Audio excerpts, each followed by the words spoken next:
kitu cha kusema na watu wake, na Mungu akanipa ujumbe ambao unahusiana na utoaji wa sadaka pamoja na vikumu. Kwa hiyo asubuhi ya leo kwenye ibada hii ya Bible study tutajifunza juu ya utoaji wa zaka na sadaka. Tunapozungumzia habari ya zaka na sadaka, ni vitu viwili tofauti. Zaka ni kodi ya Mungu au ni sehemu ya 10 ya mapato yako. Kwa hiyo lazima tutofautishe au tuone kama kuna tofauti kati ya sadaka na fungu la 10. Na zaka haitolewi tu ovyo ovyo au haitolewi tu kila mahali, bali zaka inatolewa sehemu maalum kwa mtu wa Mungu pale ambapo anaabudu. Hapo ndio mahali sahihi ambapo anatakiwa atoe sehemu ya 10 ya mapato yake. Sadaka ni kitu ambacho unaweza ukakitoa sehemu yoyote, barabarani au kwa mtu yoyote ambaye ana uhitaji. Unaweza ukampa sadaka yako na Mungu akaipokea kwa huyo ambaye unamsaidia. Lakini zaka ina sehemu maalum. Tutaona kwenye maandiko matakatifu pale unapolelewa kiroho, hapo ndipo unapotakiwa kutoa sehemu ya 10 ya mapato yako au kutoa zaka yako mahali hapo.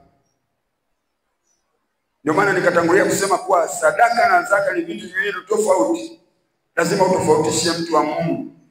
Huwa unapotoa zaka ni sehemu ya 10 ya mapato yako au ni kodi ya Mungu. Kwa hiyo inatakiwa tuwe makini katika eneo hili, na tutaona hasara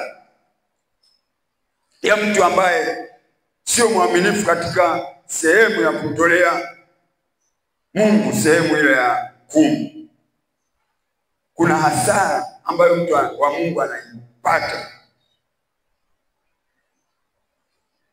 na kuna faida pia ya mtu ambaye anayekuwa mwaminifu katika eneo la kumtolea Mungu sehemu ile ya 10 ya mapato yake. Tutaziona hasara na faida.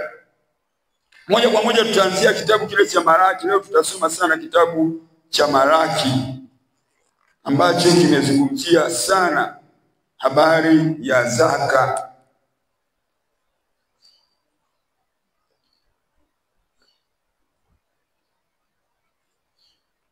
Kitabu cha Malaki sura ile ya 3 tutaanzia mstari wa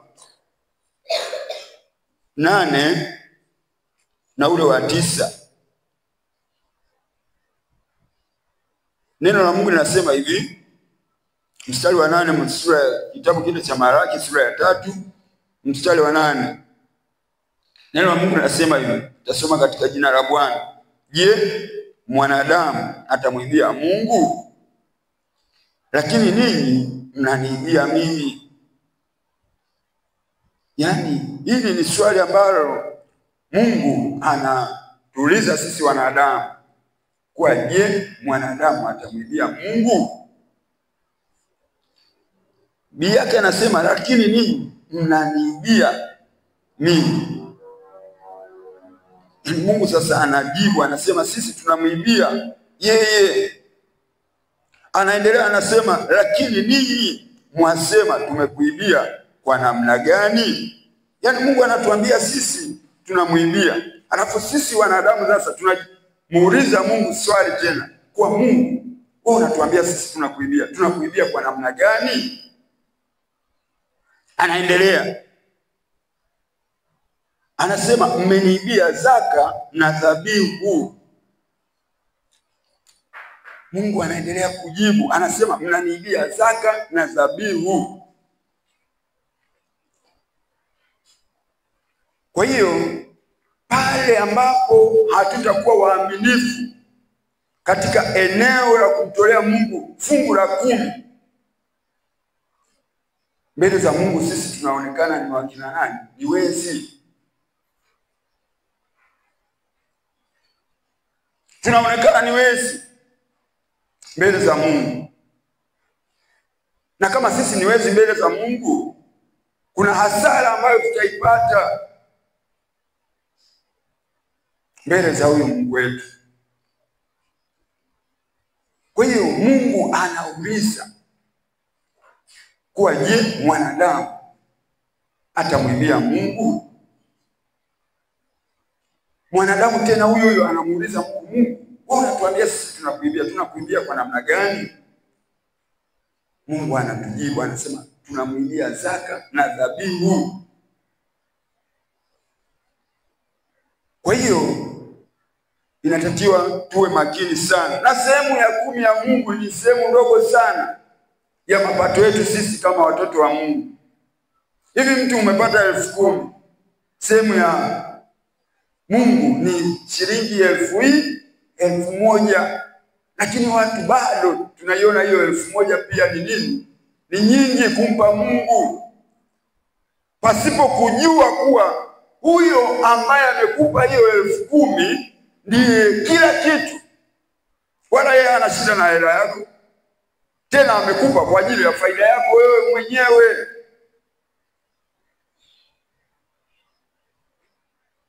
Kwa ajili ya faida yako wewe mwenyewe. Kwa sababu kama mimi nimekupa 10,000, alafu unatakiwa tu unipe 1,000, hivi wewe una hasara gani? Huoni kama wewe bado una faida kubwa tu? Lakini bado wanadamu tulivyokuwa na mioyo migumu, tunaona hata kumpa Mungu hiyo 1,000 ni hela nyingi. Kumbe hapo ndipo tunapojisikosesha sasa baraka zetu mbele za Mungu. Hapo ndipo tunapoukosa ule urithi wa Mungu katika maisha yetu. Hapo ndipo tunapokosa zile baraka ambazo Mungu ametuahidia.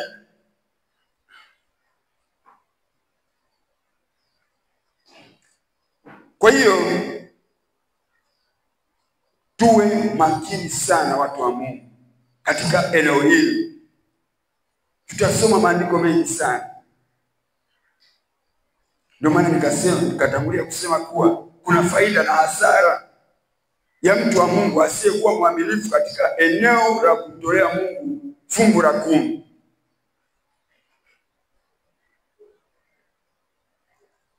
Ndio maana leo hii watu kila tunachokifanya hatuoni matokeo. Alafu baadaye tunamlaumu Mungu. Tunasema Mungu imekuwaje? Mbona tumeokoka vizuri, lakini mbona zile baraka ambazo umetuahidia hatuzioni? Mungu wetu, watu wa Mungu, hana shida. Sisi wanadamu ndio wenye shida. Na Mungu wetu hana upendeleo.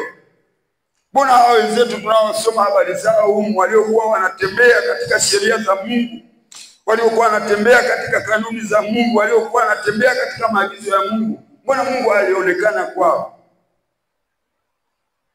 Wewe unafikiria Mungu amebadilika? Hajabadilika. Ndio maana ukisoma Waebrania ile sura ya 13 mstari wa 8, maandiko yanasema kuwa Yesu Kristo ni yeye yule jana, leo na hata milele. Ana maana gani ya kusema hivyo? Yaani Mungu yeye habadiliki. Yule aliyekuwa anaabudiwa na wale mitume waliotutangulia ndio huyu tunayemwabudu asubuhi ya leo. Inategemea sisi wenyewe tu kama tumekaaje na huyu Mungu wetu. Je, tunatembea katika sheria zake? Tunatembea katika kanuni zake? Tunatembea katika maagizo yake? Kama tunatembea katika kanuni zake, tunatembea katika sheria zake, tunatembea katika amri zake, kwa nini tusimdai? Lazima tumdai kwa ujasiri. Kwa sababu gani? Si tunajiamini? Si tuna uhakika? Mara nyingi tunakosa ujasiri wa kumwendea huyu Mungu wa mbinguni kwa sababu sio waaminifu mbele za huyu Mungu wetu.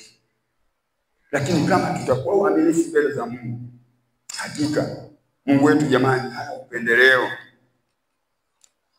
Yule aliyembariki Kornelio atatubariki na sisi. Mstari wa 9 anasema hivi, jinsi ya utoaji wa zaka na sadaka. Nikatangulia kusema kuwa zaka na sadaka ni vitu viwili tofauti. Zaka ina sehemu maalum ya kuitoa, lakini sadaka unaitoa mahali popote pale. Kwa sababu zaka sio sadaka. Zaka ni kodi ya Mungu au ni sehemu ya 10 ya mapato yako. Kwa hiyo inatakiwa tujue hiyo tofauti. Sio ukasema eti mimi na zaka yangu nimetembea kule barabarani, nimemkuta mhitaji nikampa, ukasema nimetoa zaka. Ile ni sadaka uliyoitoa. Zaka inatakiwa uilete madhabahuni pa Bwana. Ndio maana tutasoma huko mbele kwenye maandiko matakatifu anasema leteni zaka kamili ghalani mwangu, ili kiwemo chakula cha kutosha, ndipo nitakapowafungulia madirisha ya mbinguni. Tunaona wale wenzetu, kusema kitabu kile cha Mambo ya Nyakati, wale wana wa Asafu walitoa sadaka mpaka yule kuhani akasema jamani inatosha basi. Maana watu wameleta sadaka, wametoa zaka mpaka yule mtu akasema, kuhani akasema hawa watu wamezidi sasa. Sasa wewe mpaka kuhani alizike, wewe unafikiria wewe utabaki mtu wa kawaida? Hamwezi kubaki watu wa kawaida. Kwa sababu gani? Mungu aliyemweka yule kuhani pale madhabahuni hawezi kukaa kimya. Hawezi kukaa kimya. Lazima amimine baraka zake juu ya hao watu, kwa sababu ameiona mioyo yao haina mawaa. Wanatoa kwa moyo wa kupenda, sio wa kulazimishwa. Ndio maana maandiko matakatifu yanasema kuwa kila atoae atoe kwa moyo wa kupenda, atoe kwa moyo wa hiari, sio wa kulazimishwa. Hiyo ndio sadaka Mungu anayoitaka kwa watu wake. Huo ndio moyo wa Mungu anaotaka kuona kwa watakatifu wake. Lakini ukiona mtu analazimishwa kwenye eneo la kutoa, huyo bado ana shida, anahitaji msaada kutoka kwa Mungu. Anahitaji msaada. Tena ile sehemu ndogo tu ya 10, mtu bado anafanya moyo wake kuwa mgumu, alafu anataka muone Mungu. Utamsikia tu kwa wenzako. Utamsikia tu kwa mwenzako.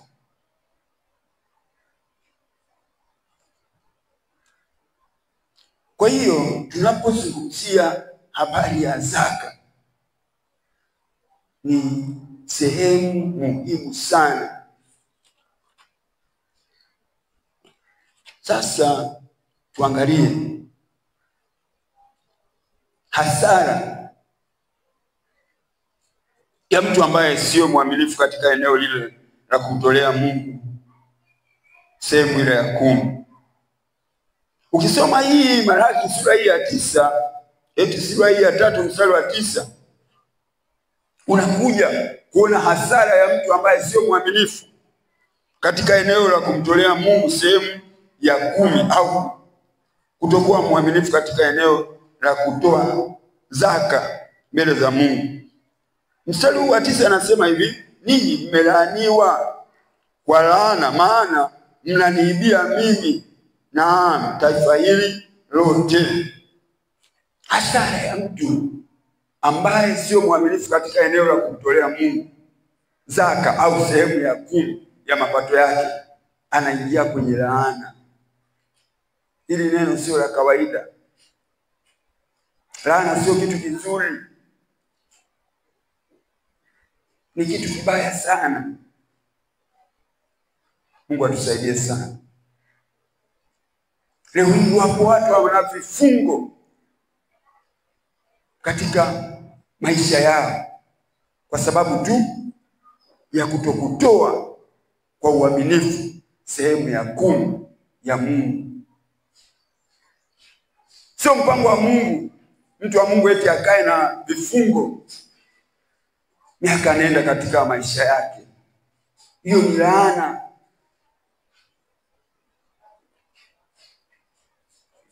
Mungu atusaidie sana. Kwa hiyo ni hasara mojawapo ya kutokuwa mwaminifu katika eneo la kumtolea Mungu sehemu ya 10.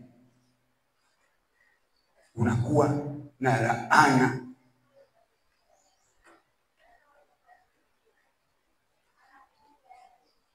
Na hiyo laana mpaka ije iondoke, kuna hatua, kuna gharama ambayo unatakiwa uichukue.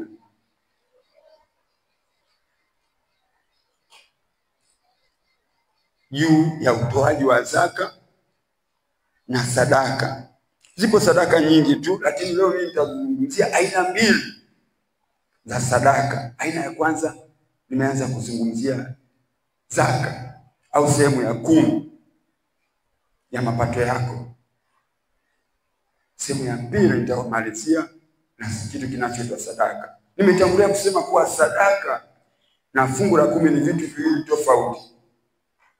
Zaka ina sehemu maalum ya kuitolea, ni tofauti na sadaka. Zaka pale mahali ambapo unalelewa kiroho, hapo ndipo unapotarajiwa utoe sehemu ya 10 ya mapato yako. Lakini sadaka ni kitu ambacho unaweza ukakitoa sehemu yoyote na Mungu akaiona hiyo sadaka yako na akakubariki kwa vile ulivyotoa sadaka. Mahali popote unaitoa, ukimkuta mtu ana uhitaji ukimpa, hiyo ni sadaka. Tofauti na zaka. Siwezi kuwa na zaka yangu eti mimi najua kabisa nyumbani na lelewa mahali fulani, alafu napita kule barabarani namkuta mhitaji eti nimpe sadaka niseme hii nimetoa zaka. Ile sio zaka, ile ni sadaka. Kwa hiyo lazima utofautishe kati ya zaka na sadaka. Tuko kwenye kipengele cha hasara ya mtu ambaye sio mwaminifu katika eneo la utoaji wa zaka. Hasara ya kwanza, unakuwa na laana. Na laana inapokuwepo kwa mtu, kila unachokifanya hakifanikiwi. Naweza ukajiuliza kwa nini Mungu wewe si ulisema 1 2 3? Kuna mahali umekosea. Kuna mahali hujafanya sawa sawa na Mungu anavyokuambia ufanye. Ndio maana Hagai anasema zitafakarini njia zenu. Lazima ukae ukitafakari kuwa Mungu nimekosea wapi? Na Mungu wetu ni mwaminifu. Atakuambia.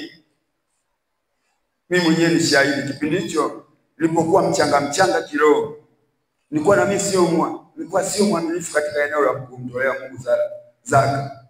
Usiku Mungu akasema na mimi tena, kipindi hicho na hudhuria mafundisho ya kukulia wokovu.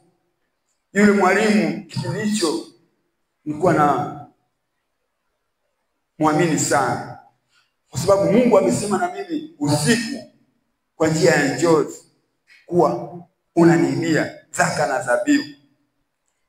Mimi nikamuuliza na kuibia kwa njia gani, kama tulivyokwisha kusoma kwenye kitabu hicho cha Malaki sura ya 3 mstari wa 8.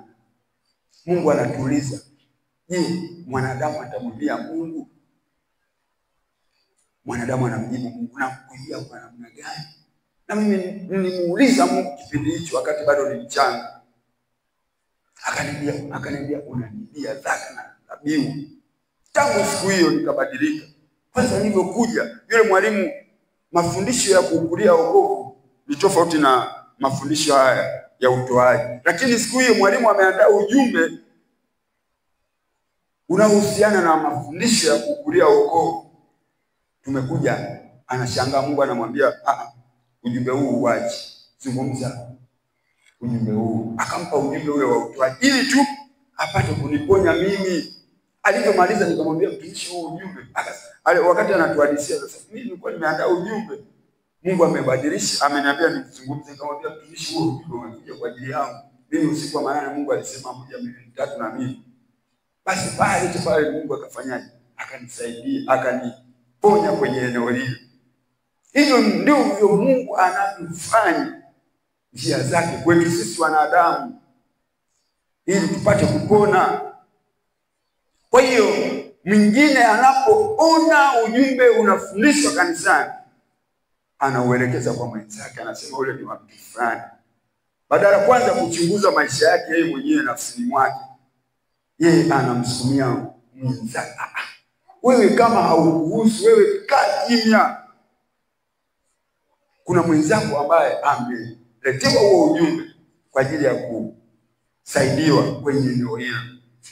Kwa hiyo Mungu anaposema na sisi, ana kusudi maalum la kutusaidia sisi watoto wake, kwa sababu yeye anasema mimi ni Mungu niwafundishaye ili upate faida. Hata siku moja Mungu hawezi kumfundisha mtoto wake ili upate hasara. Nia na madhumuni ya Mungu kutufundisha ni ili tupate faida.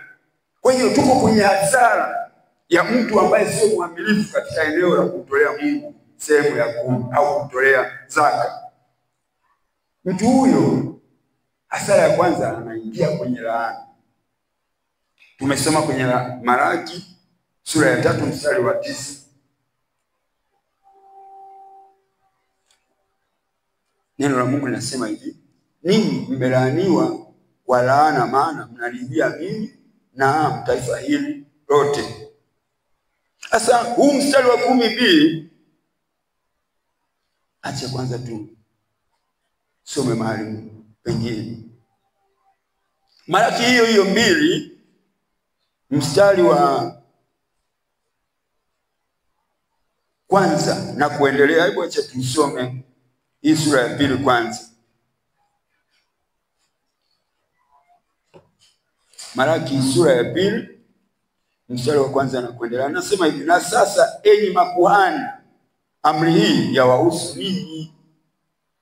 Kama hamtaki kusikia na kama hamtaki kuitia moyoni ili kulitukuza jina langu, asema Bwana wa majeshi, basi nitawapelekeeni laana, nami nitazilaani baraka zenu. Haya maneno ni maneno makali sana, sio maneno rahisi. Sisi ni makuhani mbele za nani? Mbele za Mungu. Kwa hiyo kama ni makuhani, Mungu anaposema na sisi, tusipoitii ile sauti, tusipotii yale maagizo anayotuelekeza, anasema sisi tumelaaniwa. Mungu amesema usiibe. alafu wewe unakuwa sio mwaminifu katika eneo la kumtolea Mungu sehemu ya 10. Wewe mbele za Mungu ni mwizi. Na wezi hawaingii wapi? Mbinguni. Wezi hawaingii mbinguni.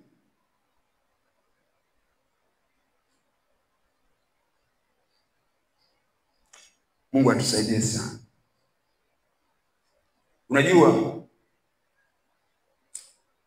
Mungu jamani, hakuna kitu ambacho ametuficha kwenye neno lake. Kila kitu ametuwekea wazi. Ni sisi tu wenyewe kuzitumia akili zetu vizuri. Yaani kila kitu kiko huko. Na Mungu hata tuhukumu nje ya neno lake. Yaani siku ile ya hukumu yako wewe, Mungu hata simama nje ya neno lake. Atakwambia hapa ulifanya nini? Hapa mimi nimesema nini na wewe? Kwa hiyo kila mmoja aendelee kutafakari ujumbe huu. Nimepata shida sana wakati Mungu alinipa huu ujumbe.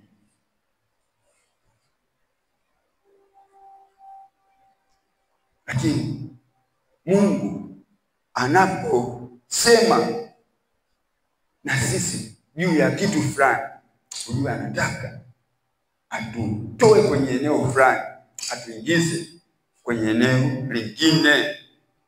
Kwa hiyo hasara ya mtu ambaye sio mwaminifu katika eneo la kumtolea Mungu sehemu ya 10, unaingia kwenye laana. Nitakatangulia kusema kuwa laana sio neno zuri. Tunaona tu hata mzazi wa kawaida anapomtamkia mtoto wake maneno mabaya, hasara yule mtoto anayokuja kuipata ni kubwa sana. Sasa huyu Mungu wetu je, zaidi?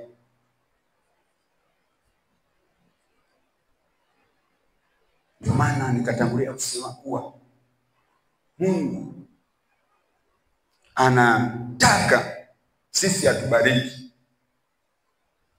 Na ili Mungu atubariki ni lazima tutembee katika kanuni zake. Ni lazima tutembee katika sheria zake. Ni lazima tutembee katika amri zake. Ni lazima tufanye sawa sawa na maelekezo yake anayotuelekeza. Tutaona maandiko mengi sana ambayo Mungu nao sio rafiki. Kwa hiyo tumeona hasara ya mtu ambaye sio mwaminifu katika eneo la kumtolea Mungu sehemu ya 10. Mstari wa 3, mstari wa 2, huyu nani, Malaki sura ya 2, anasema kama hamtaki kuisikia na kama hamtaki kuitia moyoni ili kulitukuza jina langu, asema Bwana wa majeshi, basi nitawapelekeeni laana, nami nitazilaani baraka zenu, na nimekwisha kuzilaani kwa sababu hamyatii haya moyoni.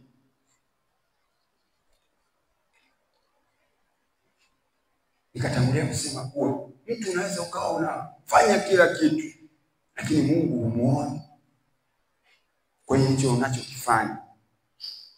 Lazima utafakari njia zako. Je, umekaa sawa sawa na Mungu anavyotaka ukae? Unafanya sawa sawa na vile Mungu anavyokuagiza kufanya? Umekuwa mwaminifu katika kumtolea Mungu sehemu ya 10 ya mapato yako? Kwa sababu ukiwa mwaminifu una uhakika, alafu una ujasiri wa kumwendea Mungu. Mungu si umesema 1, 2, 3 katika neno lako, afu msikilize yeye atasemaje. Kwa sababu Mungu yeye anasikia, yeye sio kiziwi. Na yeye Mungu anasema, yeye sio bubu. Umekaaje na huyo Mungu? Sasa kwa haraka haraka hebu tuangalie faida ya mtu ambaye ni mwaminifu mbele za Mungu kwenye habari ya kumtolea Mungu sehemu ya 10 ya mapato yake.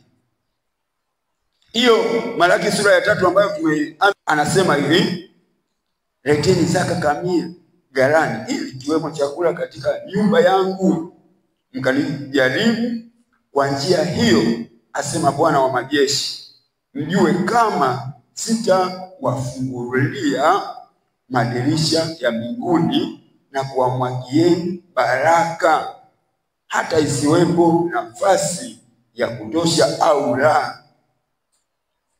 Hiyo ni faida ya mtu ambaye ni mwaminifu, ambaye anatoa zaka kwa uaminifu mbele za Mungu. Mwaka mmoja Mungu akaniambia hivi, yule anavyojishughulisha kile anachokitoa madhabahuni, je, ndiyo kweli sehemu ya 10 ya mapato yake? Unajua Mungu si hata saa nyingine.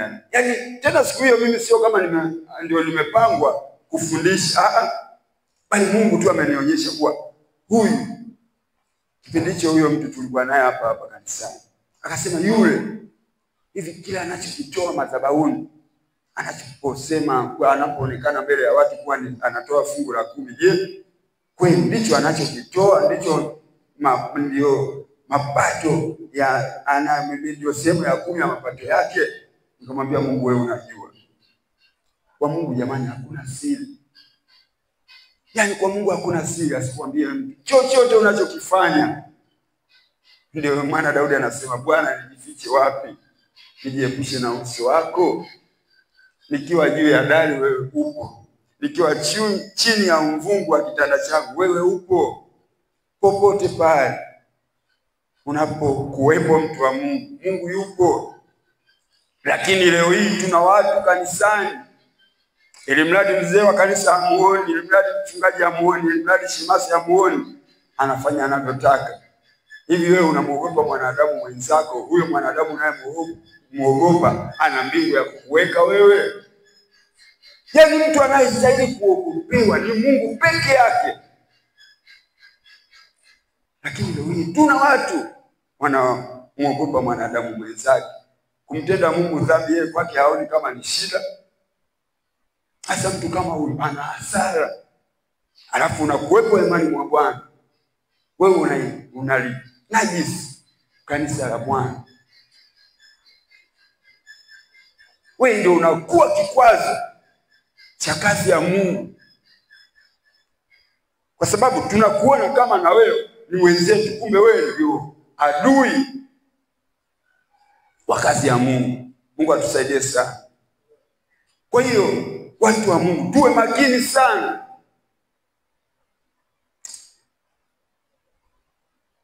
Na hii safari ya kwenda mbinguni ni ya mtu, sio ya watu.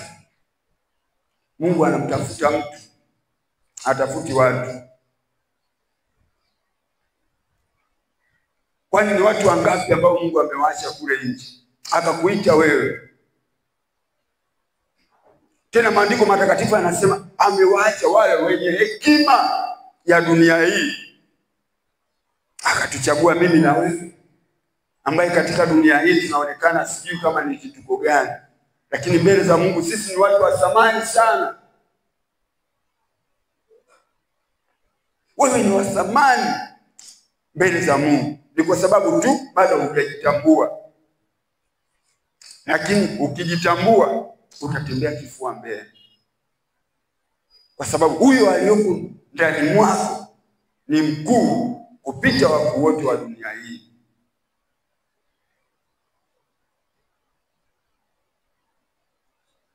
Kwa hiyo Mungu anasema leteni zaka kamili ghalani mwangu, ili kiwepo chakula cha kutosha,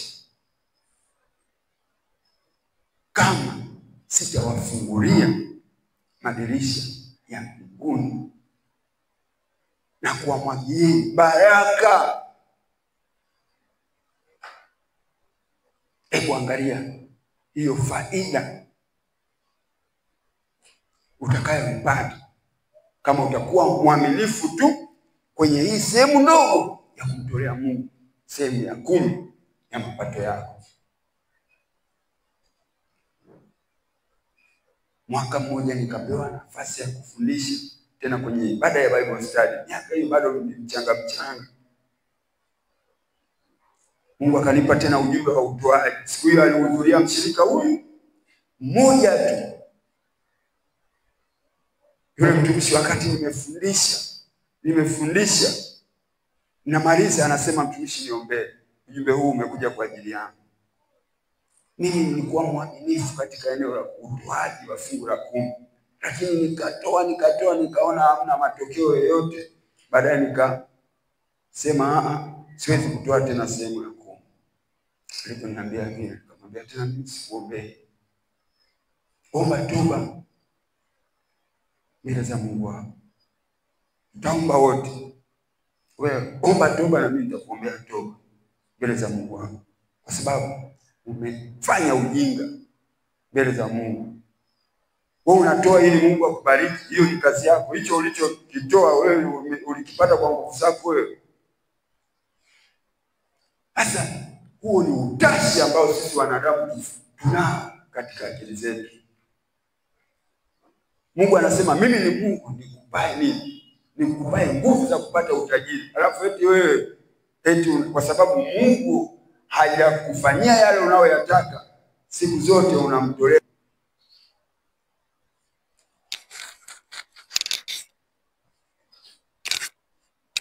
Mungu atusaidie sana.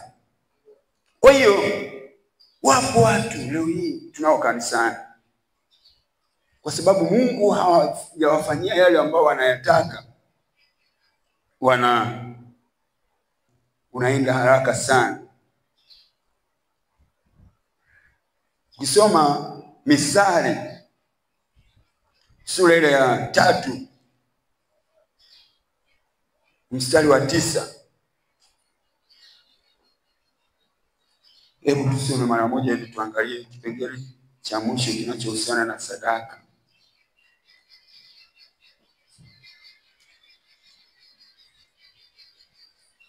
Misali sura ya 3 mstari wa 9 anasema hivi: mheshimu Bwana kwa mali yako na kwa malimbuko ya mazao yako. Mungu anasema mheshimu Bwana kwa mali yako na mazao ya malimbuko yako. Yaani pamoja na hayo yote Mungu anayokutendea, baraka Mungu anazokupa, inabidi umheshimu, kwa sababu yeye ndio kila kitu. Pasipo yeye usingekuwa na hivyo ambavyo unajivunia navyo. Sasa kutokana na muda wangu, somo la utoaji ni somo pana sana.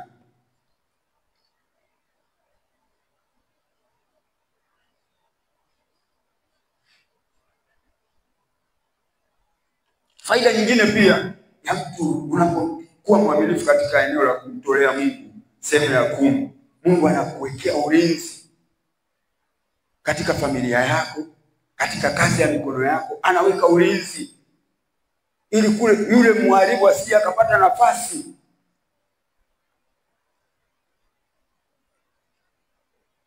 Tukisoma habari za Ayubu, Mungu alijivunia kwa mtumishi wake Ayubu, kwa sababu tu Ayubu, kitu cha kwanza, alikuwa na mwaminifu mbele za Mungu. Alikuwa ameepukana na uovu wa kila aina. Kwa hiyo faida nyingine, ukiwa mwaminifu katika eneo la kumtolea Mungu sehemu ya 10, Mungu anakuwekea ulinzi. Analinda kazi ya mikono yako. Yule mharibu hawezi kupata nafasi, yule adui hawezi kupata nafasi. Anakuwekea ulinzi hata katika familia yako, anakuwekea ulinzi hata katika afya yako. Ndio maana Hagai anasema kuwa mtu anapata fedha, lakini anapata mshahara, anaweka kwenye mfuko uliotoboka. Hiyo ni hasara ya mtu ambaye sio mwaminifu. Unapata fedha, lakini unashangaa ile pesa inavyoishaisha kwa sababu tu ya kukosa uaminifu mbele za Mungu.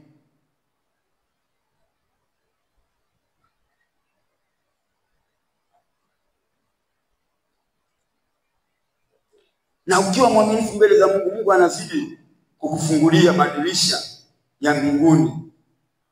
Kama tulivyosoma ile Malaki sura ya 3 mstari wa 10. Sasa tuangalie kipengele cha mwisho kutokana na muda wangu, naona muda sio rafiki, kinachohusiana na sadaka. Kama nilivyotangulia kusema kuwa sadaka ni hiari ya mtu kumchokoza Mungu. Tunamuona yule mwanamke ambaye ni mjane, ukisoma ile Luka sura ya 21 kuanzia mstari wa 1.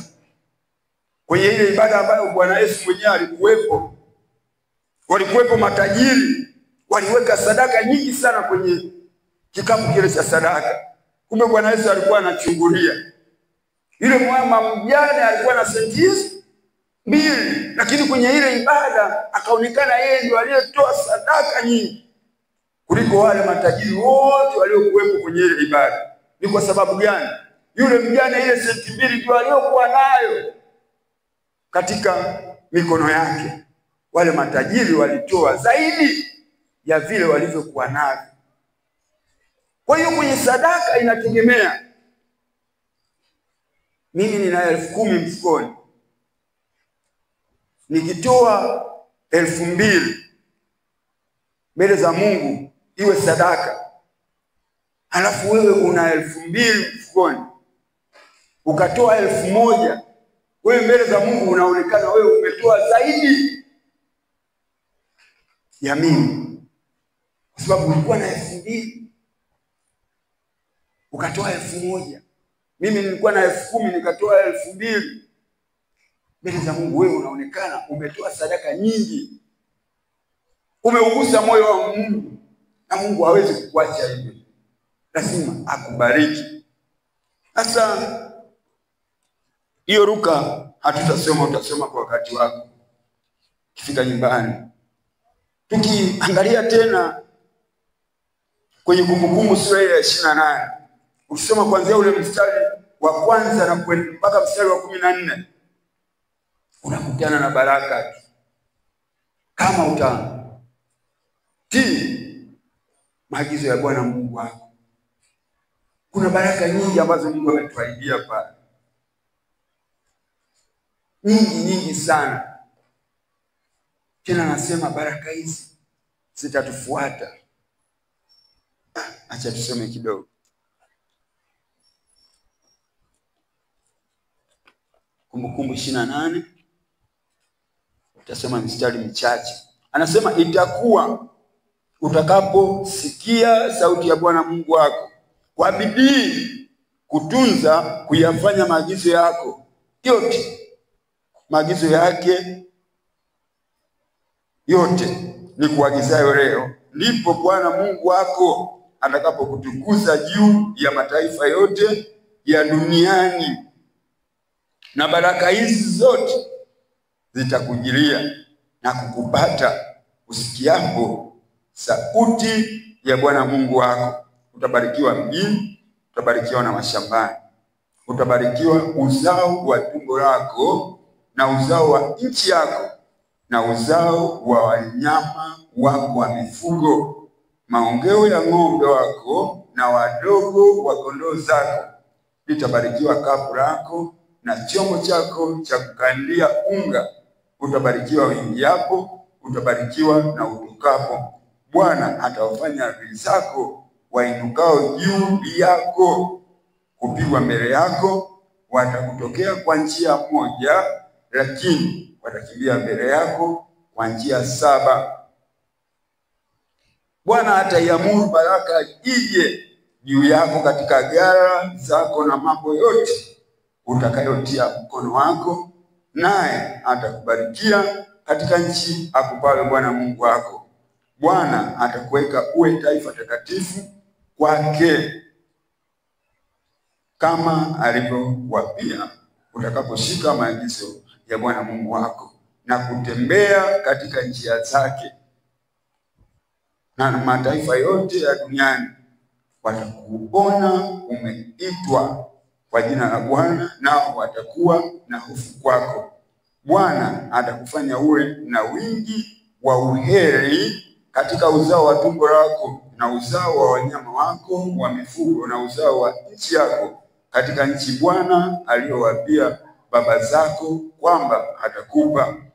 Atakufunulia Bwana hazina yake nzuri, nayo ni mbingu, kwa kutoa mvua ya nchi yako kwa wakati wake, na kwa kubarikia kazi yote ya mkono wako. Nawe utakopesha mataifa mengi, wala utakopa wewe. Bwana atakufanya kuwa kichwa wala si mkia, nawe utakuwa juu tu wala uwe chini, utakaposikiliza maagizo ya Bwana Mungu wako ni kuagizayo hivi leo, kuyaangalia na kufanya. Bwana Yesu asifiwe. Nimesoma mistari mingi kidogo ili tuweze kupata kisa kamili za huyu Mungu wetu, au tuweze kuziona hizi ahadi ambazo Mungu wetu ametuahidia. Mungu wetu jamani, ametuahidia mambo makubwa sana. Kama tutakuwa watii mbele zake, kama tutafanya sawa sawa na vile anavyotuamuru kufanya, kama tutatembea katika sheria zake na katika kanuni zake na katika kufanya sawa sawa na mapenzi yake. Kwa hiyo jamani, Mungu anatupenda. Na ukisoma kitabu kile cha Matendo ya Mitume, sitasoma kila andiko kutokana na muda wetu, tunamuona yule mtu wa Mungu Kornelio.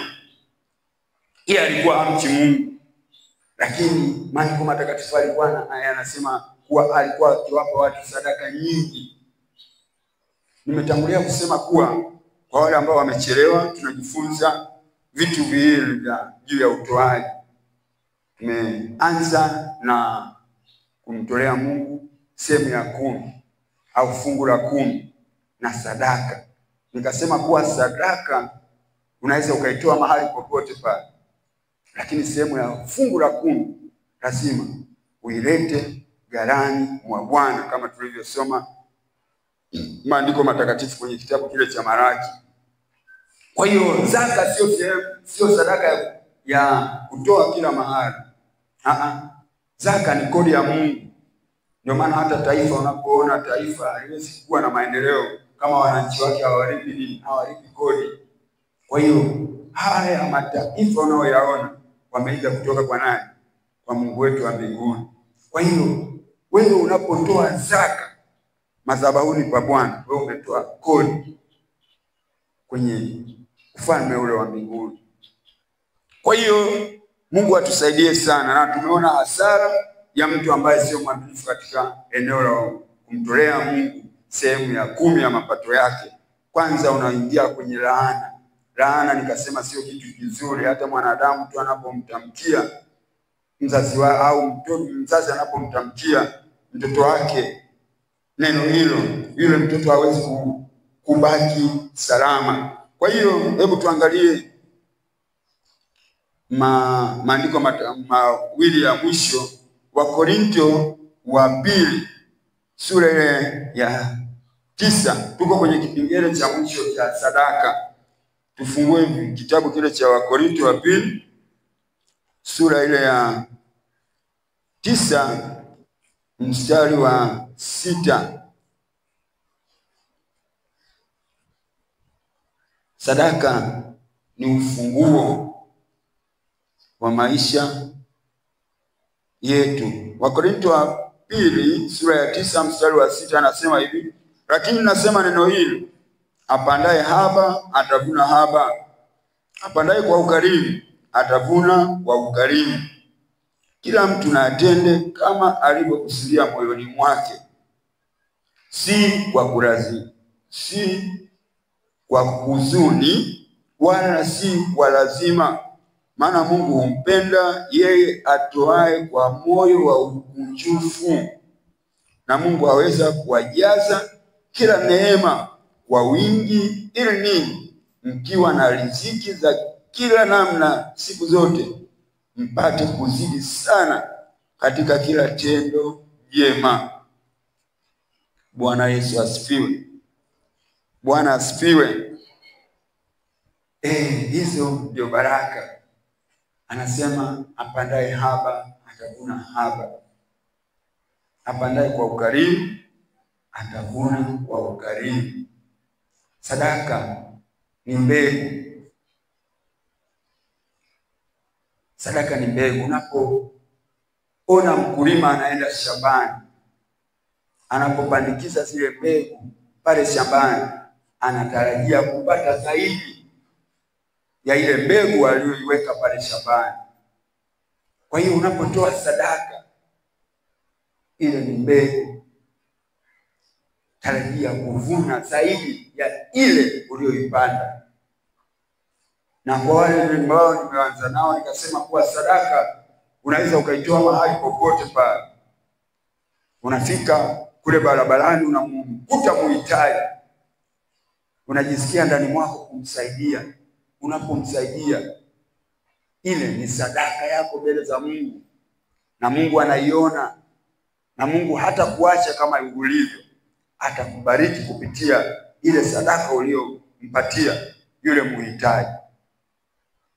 Ndio maana nikatangulia kusema kuwa sadaka unaweza ukaitoa mahali popote, lakini fungu la 10 lazima uilete madhabahuni pa Bwana.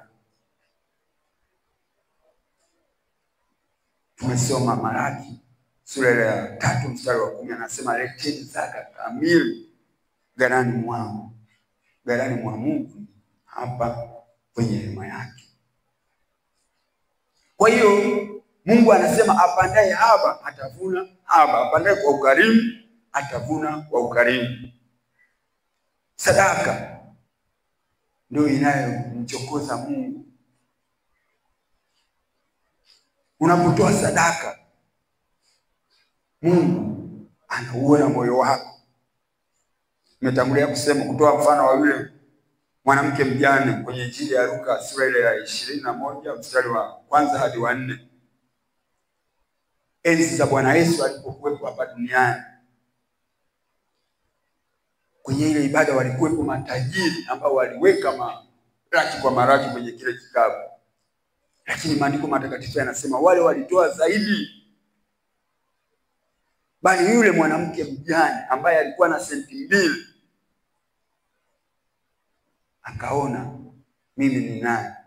Hii senti 2 naitoa, halafu huyu ambaye ameniwezesha kuipata hii senti 2 nione kama ataniacha mimi kama nilivyo. Wewe unafikiria yule mama alibaki kama alivyo?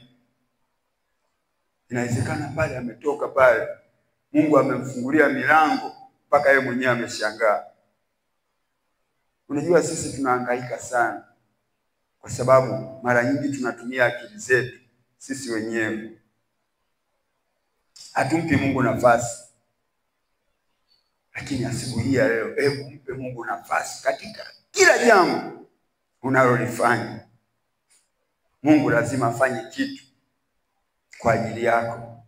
Yule mama mjane maandiko hayasemi, haijaendelea kusema kuwa eti labda alipungukiwa alipotoa ile senti 2 ambayo alikuwa nayo hiyo. Biblia haijaandika kila kitu. Lakini yule mama, mimi naamini hajabaki kama alivyo.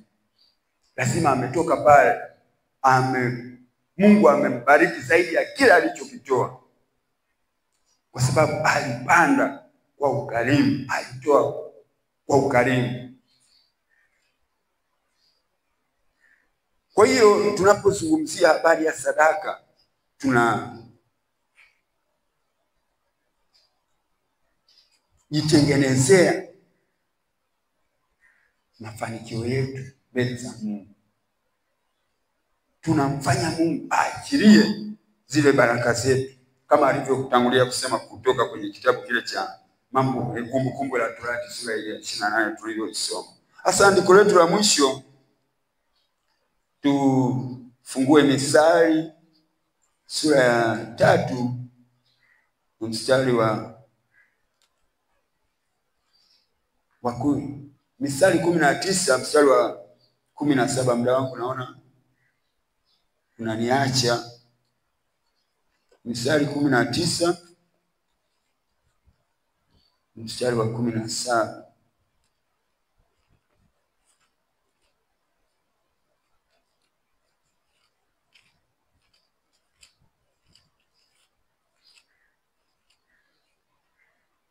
mstari 19 mstari wa 17 anasema amhurumiaye maskini humkopesha Bwana, naye atamlipa kwa tendo lake jema.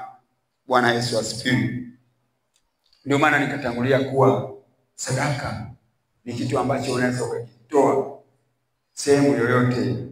Hasa maandiko matakatifu yanasema kuwa amhurumiaye maskini amemkopesha nani? Amemkopesha Mungu.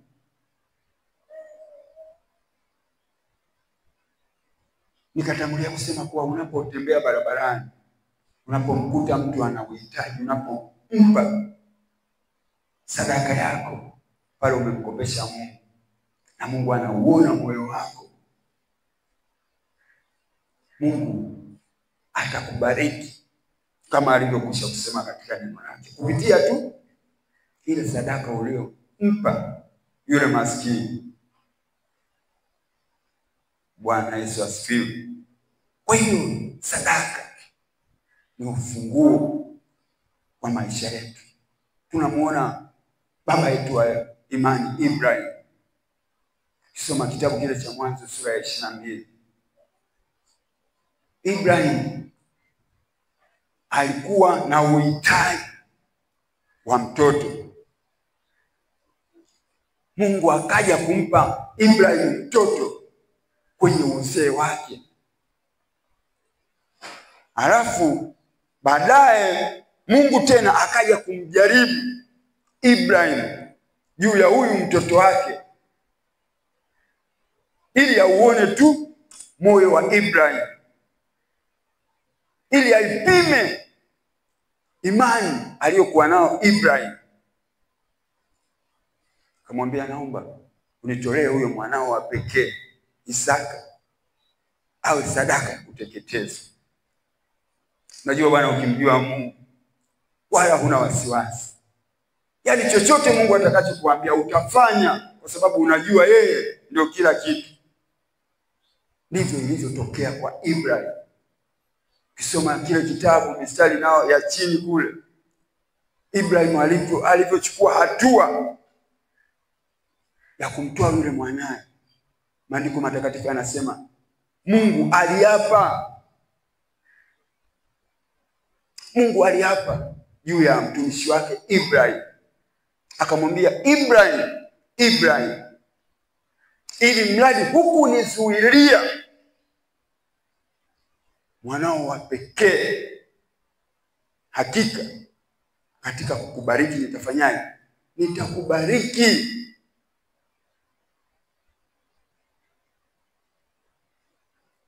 Ibrahim tangu siku ile akaitwa baba wa nini? Baba wa imani. Sio jambo rahisi. Sio jambo rahisi. Ndio maana nikasema kuwa mtu akimjua Mungu hana wasiwasi. Hana wasiwasi kwa sababu ana uhakika wa huyo anayemwabudu.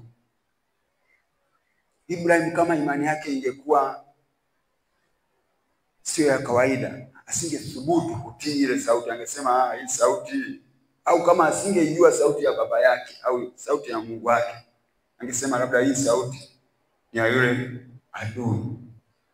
Lakini kwa sababu Ibrahim alikuwa amemshiba Mungu, alivyoambiwa vile, tena akawa na amani ndani ya moyo wake. Hakuwaza, hakuwa na maswali ya kujiuliza kama sisi tulivyokuwa na maswali leo hii. Mungu anakuambia, mwanangu, fanya 1 2 3. Unaanza kuwa na maswali. Unaanza kujiuliza, baba, nikifanya hivi unavyonielekeza mimi nitakuaje? Nitakuaje? Sisi watu wa Mungu hatutakiwi tuwe na maswali mbele ya huyu Mungu wetu juu ya yale maagizo anayotuagiza kuyafanya. Anataka tuwe aone ule utii wetu. Na hivi Mungu tunavyovipata hizi baraka ambazo Mungu anatupatia, Mungu anatujaribu tu kama alivyomjaribu mtumishi wake Ayubu. Anatupima imani yetu, anataka atuone, je, tumesimamaje? Je, tunampenda kweli? Je, tunamjua? Kwa sababu ukimjua hakika hutakuwa na wasiwasi, hutakuwa na mashaka, hutakuwa na hofu ya aina yoyote. Kwa sababu gani? Unajua huyo uliomwamini.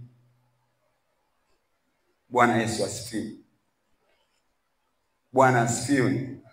Kwa hiyo Mungu atusaidie sana. Mimi naomba niishie hapo.